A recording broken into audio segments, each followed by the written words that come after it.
Hi there, this is Sarah from Handmade Expressions. I just wanted to show you quickly how to thread a needle with one of these little needle threaders. It's really easy and they're quite a cool invention. You just have to be very careful with them because the wire is very fragile. So what you do is you take the little wire part and you thread it through the eye of the needle like this. I don't know if you can see.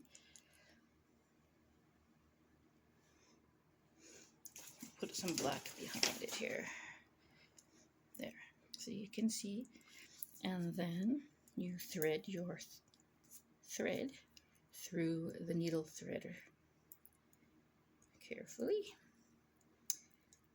Now all you have to do is pull your needle off.